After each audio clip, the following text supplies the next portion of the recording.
Hello, ഇന്നത്തെ നമ്മുടെ video എന്ന് പറയുന്നത് ഒരു ചെറിയ ഷോപ്പിങ്ങും ഈദ് സ്പെഷ്യൽ ഡെസേർട്ടിൻ്റെ റെസിപ്പിയൊക്കെ ഇൻക്ലൂഡ് ചെയ്തിട്ടുള്ള എന്താ പറയുക ഒരു ദ ഡേ ബിഫോർ ഈദ് വ്ളോഗാണ്. ഞാൻ ഈ വീഡിയോ എടുക്കുന്ന ടൈമിൽ നാളെ പെരുന്നാളാണോ 30th നോമ്പാണെന്നൊന്നും കൺഫേം അല്ല. ഇതൊരു ഉച്ച ടൈമിൽ എടുക്കുന്ന വീഡിയോ ആണ്. അപ്പോൾ എന്താണെങ്കിലും നാളെ പെരുന്നാളാണെങ്കിൽ ആ ടൈമിൽ ഷോപ്പിലൊക്കെ നല്ല തിരക്കായിരിക്കും. സോ അതൊക്കെ ഒന്ന് അവോയ്ഡ് ചെയ്യാൻ വേണ്ടിയിട്ട് നമുക്ക് നേരത്തെ കുറച്ച് അത്യാവശ്യ സാധനങ്ങളൊക്കെ മേടിക്കാമെന്ന് പറഞ്ഞിട്ട് ഇറങ്ങിയതാണ്. അങ്ങനെ ഞങ്ങൾ ഷോപ്പിൽ വന്നു, സാധനങ്ങളൊക്കെ നോക്കിയെടുത്തുകൊണ്ടിരിക്കുകയാണ്.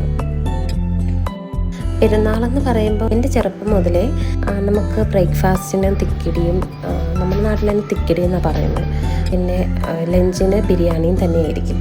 അപ്പോൾ ബിരിയാണിക്ക് വേണ്ട കുറച്ച് ഐറ്റംസൊക്കെ എടുക്കണം.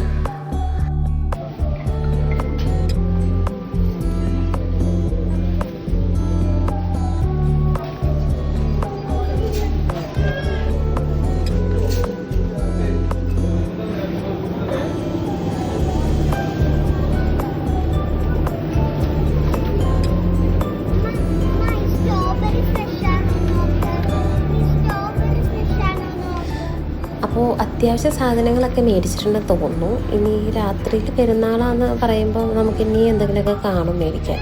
എനിവേസ് അപ്പോൾ നമുക്ക് മേടിക്കാം. ഷോപ്പിംഗ് ഒക്കെ ഏകദേശം കഴിഞ്ഞിട്ടുണ്ട്.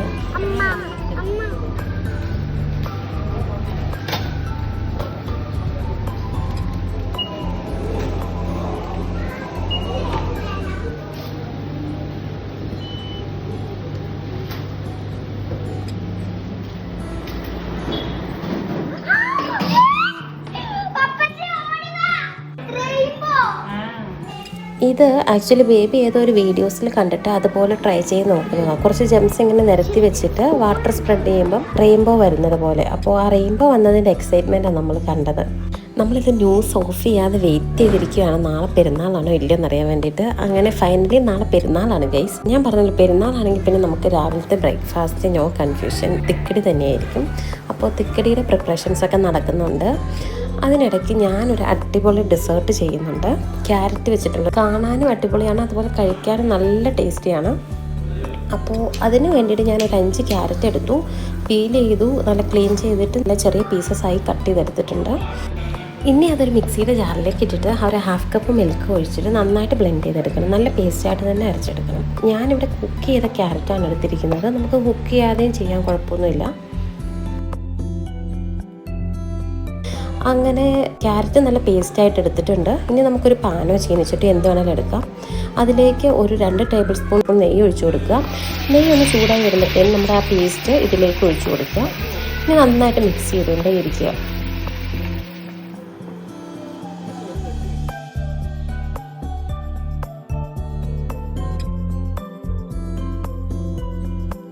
നെക്സ്റ്റ് നമുക്കിതിലേക്ക് ഒരു 4 ടേബിൾ സ്പൂൺ പഞ്ചസാര ആഡ് ചെയ്ത് കൊടുക്കാം. നന്നായിട്ട് മിക്സ് ചെയ്തുകൊണ്ടേ ഇരിക്കുക.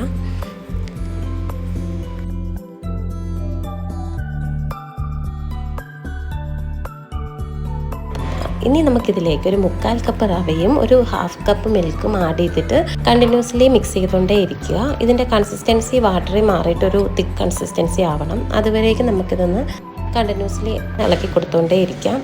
എന്നിട്ട് നമുക്ക് ഫ്ലേവറിന് വേണ്ടിയിട്ട് വാനില എസൻസ് ഒരു 2-3 ഡ്രോപ്പും ആഡ് ചെയ്തിട്ട് നമുക്ക് ഫ്ലെയിം ഓഫ് ചെയ്യാം.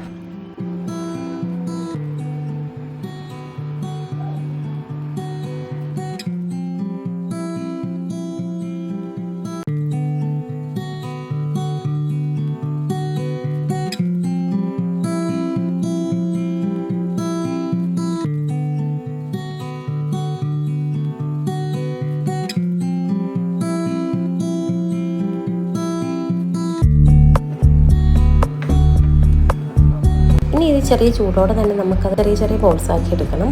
അങ്ങനെ ഞാൻ അത് കംപ്ലീറ്റ് ബോൾസാക്കി എടുത്തിട്ടുണ്ട്.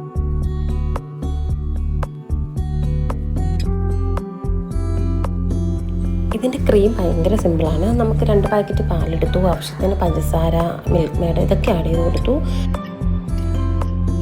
പിന്നെ 2 ടേബിൾ സ്പൂൺ കോൺഫ്ലവറും ഒരു 2 ഡ്രോപ്പ് വാനില എസൻസും ആഡ് ചെയ്തിട്ട് നന്നായിട്ടൊരു ക്രീമി കൺസിസ്റ്റൻസി വരുന്നത് വരെ മിക്സ് ചെയ്തുകൊണ്ടേ ഇരിക്കുക. പിന്നെ ഫ്ലെയിം ഓഫ് ചെയ്യുക. നമ്മുടെ ക്രീം റെഡി ആയിട്ടുണ്ട്. ഇനി നമുക്കിതെല്ലാം ഒന്ന് സെറ്റ് ചെയ്തെടുക്കാം.